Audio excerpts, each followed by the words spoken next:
हर रात मेरी सबसे छोटी बेटी आराध्या सोने से पहले कहती है, मम्मी किताब वाली नहीं, मुंह से वाली कहानी सुनाओ।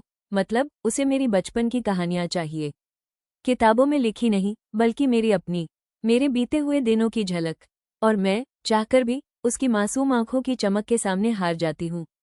मैं उसे अपने बचपन का किस्सा सुनाती हूँ, कैसे हमारे पुराने घर में 13 गुलाब के पौधे लगे थे, वो भी झुग्गी वाले मोहल्ले की टूटी फूटी हवेली में। कैसे हम पड़ोस के बच्चों के साथ मिलकर आंगन में जादू टोने वाले खेल खेलते थे, जैसे हवा में उड़ना। और कैसे मोहल्ले का एक दुबला पतला लड़का मुझे जीभ दिखाकर बोला, अब तुमसे शादी करनी पड़ेगी, यही नियम है। और मैं मासूमियत से उस बात को सच मान बैठी थी। आराध्या की बड़ी बड़ी भूरी आंखें चमक उठती हैं।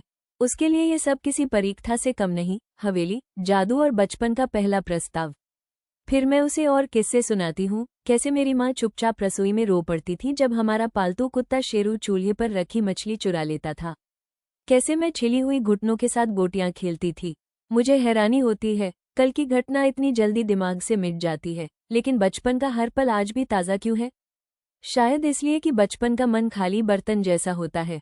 उसमें गिरा हर सिक्का गूंजता है और उम्र बढ़ने के बाद वही सिक्का बस प्लिंक की हल्की आवाज बनकर रह जाता है। मेरे अपने पापा गिरीश बाबू असली किस्सागो थे। सुबह सुबह जब वो शेविंग करते, मैं टॉयलेट सीट पर बैठकर उन्हें देखती रहती। उनके एक कान की जगह नकली कान था, जिसे वो बड़े मजे से गोंद लगाकर चिपकाते थे। जब मैं उन्हें गले लगाती तो उनकी खुशबू में आफ्टरशेव और गोंद की अजीब सी मिली जुली महक होती। फिर वही खड़े खड़े शुरू हो जाते उनके किस्से, कैसे उनकी माँ ने गरीबी में बोरे के टुकड़े से अंडरवियर बनाए थे, कैसे बचपन में उनका एक्सीडेंट हुआ और वो लाल चींटियों के ढेर पर गिर गए, जिससे उनकी जान बच गई लेकिन कान हमेशा के लिए बिगड़ गया। कैसे उनके दोस्त अजीबो गरीब नामों वाले थे, पप्पू ठेकेदार और गुड्डू फर्राटा। उनकी बातें इतनी गहरी होती कि मैं खुद को 2 जिंदगियों में जीती महसूस करती, एक अपनी और एक उनकी।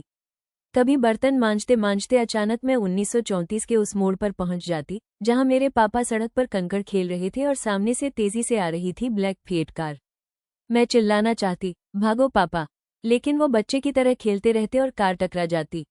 उनकी एक कहानी तो मेरे दिल पर स्थायी निशान छोड़ गई। 8वीं कक्षा में उन्होंने नाटक जूलियस सीजर में एंथनी का रोल करने की कोशिश की। सफेद चादर को टोगा बनाकर बोले, मित्रों, देशवासियों, मुझे अपना कान दो। क्लास का एक लड़का चिल्लाया, हाँ हाँ, इनके पास तो बस एक ही कान है। पापा इसे मजाक की तरह बताते, लेकिन मेरे गले में कांटा अटक जाता।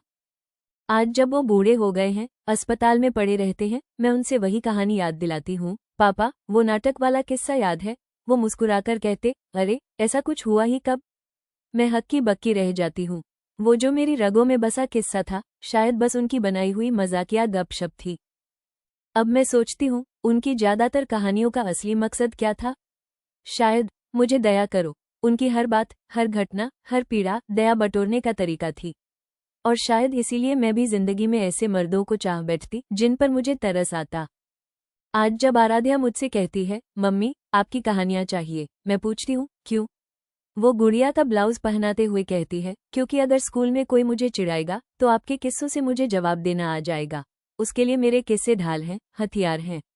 मैं समझ जाती हूँ, कहानियां सिर्फ यादें नहीं होती, ये बच्चों के लिए जिंदगी का पहला सबक होती हैं। सीख, कहानी चाहे मजाक में सुनाओ या दिल से, बच्चों के खाली दिल में वो सदियों तक गूंजती रहती है।